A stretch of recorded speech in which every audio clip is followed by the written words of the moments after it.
Hello, I'm here to rank the 14 MCU films. Getting started, we have at number 14, The Incredible Hulk, the second film of the MCU, released in 2008 and starring Edward Norton as the title character. It got decent Rotten Tomato reviews, and honestly, I would give it about a 2.5 out of 5. No MCU film is bad, it's just that it's kind of forgettable and has a very weak villain that, honestly, I just remember him being Abomination, like, Russian. Not very good at all, but it's okay. Now, number 13, we have Thor the Dark World, released in 2013. And this film, I kept on debating back and forth. I thought Incredible Hulk might have been slightly better as just a standalone movie, but Thor the Dark World, it was already in the midst of the MCU. Like, it was at the start of Phase 2, so it had a lot to build on, and it used Loki great. He's the best MCU villain, and it really, like, I mean, it was definitely very entertaining. While Incredible Hulk, it was just getting started introducing characters. Coming in at number 12 is Iron Man 2, the first sequel of the MCU, released in 2010, and Robert Downey Jr. is again great, and the cast was very good.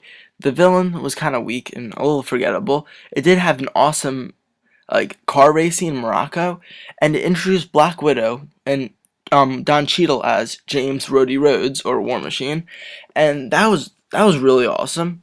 So it has a lot of things going for it, but overall it was kind of forgettable, more of a build up to the Avengers than actually like a good movie. Like, now number 11 is Avengers Age of Ultron. So this film, it kind of was a little bit of a mess because it was huge, it introduced a lot of new characters, but Ultron was kind of not that great of a villain. Like, he was okay, and then the Sokovia battle scene, honestly, it was just like weird. It was kind of a mess. Like, I feel like lots of stuff, it was mostly just like there's like Hawkeye going back home, and like it's a little forgettable, but like messy, like I said. And Captain America: Civil War really fixed it up. Number 10 is Ant-Man. So honestly, there's not much too wrong with this movie like those other ones, but it's more that it's just not great. Like, the villain was okay. Corey Stoll, like the Wasp, it was just meh, and it was very funny. Paul Rudd was great. It was just it was very, like, one of the most enjoyable films, and I think it had some great characters like the Wasp, Hank Pym. So I'm excited for Ant-Man and the Wasp. I think that's gonna be even better. And yeah, so that's it for Ant-Man. Coming in at number 9 is Thor. So it's the better of the two films. It's it's directed by Kenneth Branagh, who does a lot of Shakespeare. It kind of has that Shakespearean feel, and it's great, like, theme of like humility with Thor. Like, at the end when he's like, he realizes, like, he was like selfish and like thought very, like, he was very arrogant at the beginning, but he gets better as a person.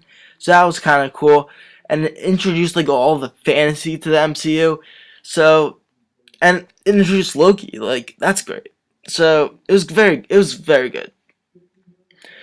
Number 8 is The Avengers. So I know it's far back. I don't love this movie. I think that it's not as intimate as some of the others. I mean, it's great for like comic book movies as a whole, as it introduced, like, had a bunch of characters together, and they gave them each their fair share. They had great interactions with each other. It was very funny, had great action sequences. But honestly, like, and Loki, which is awesome, but that last battle scene, they were fighting like robots. It just didn't feel like very, like, emotional. Honestly, I just thought it was pretty good. Number 7 is Iron Man 3, a very underrated movie. So I'm not gonna spoil it here, but there's a big twist that lots of people didn't like that I liked a lot, because I don't read the comics. I just love the movies, and Shane Black did a great job with it. He wrote a great script, and honestly, I really like the villain, Guy Pearce, playing whatever his name was, like some extremist person. But it was pretty cool. It was kind of like a revenge tale, which is different from most of the MCU, and I really liked it. Now number 6 is Captain America: The First Avenger. So the weakest of those three movies, but still great. It's one of, like, it's like your perfect, like, origin story. It's awesome because it's like a period piece of World War II, and has a great romance between Haley Atwell's Peggy Carter and Captain America, and then also has like introduces Hugo Weaving as like Red Skull, which is a pretty good villain. Introduces the Tesseract, which is the first Infinity Stones. That's big, and has a great supporting characters like Toby Jones, Tommy Lee Jones. So number 5, Doctor Strange, the new one. I think this is the best cast. Like Benedict Cumberbatch, Rachel McAdams, you can look at them there. But so Benedict Cumberbatch is great. Like it's like Thor again, except like I thought you felt more for the character. Had a great origin story. Introduced magic. Like people like worry that like, oh, it's just gonna be another origin. But honestly, it couldn't be told without this origin. Like it was all like expositions, but it was done great. And Mordo they're building as a villain, it's brilliant. I think he's gonna be even better than Loki. Number 4, we have Iron Man. So this started it all, and I love it. So Obadiah Stone, he's a pretty cool villain. I mean, he's not super memorable, but Robert Downey Jr. It was like he was made for the role. It introduced to him, he was great. Introduced a lot of characters like Pepper Potts and James Rhodey Rhodes, and I mean that scene like where Iron Man like he's like captured and he bursts out. It's like the trademark of all of the MCU origin stories, like in one awesome movie. Number 3 is Guardians of the Galaxy.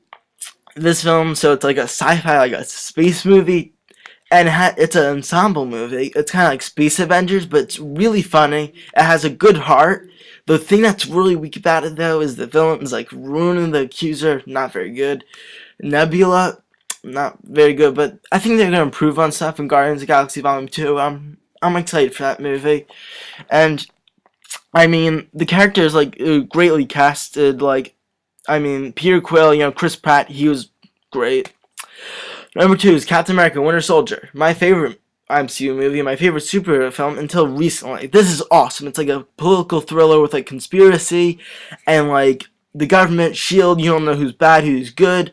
The villain's cool. Winter Soldier is a brilliant character, and it's really awesome. Like I thought like it made Captain America feel much more relatable, like in the 21st century.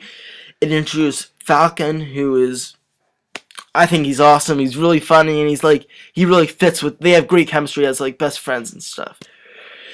And number 1, Captain America: Civil War. This film is awesome. It's like everything I liked about the Avengers with all of them together, except an intimate, amazing storyline with my favorite superhero, Captain America, and then Iron Man, and then Winter Soldier's in it. That has such a huge cast. I think the villain is like the 3rd best.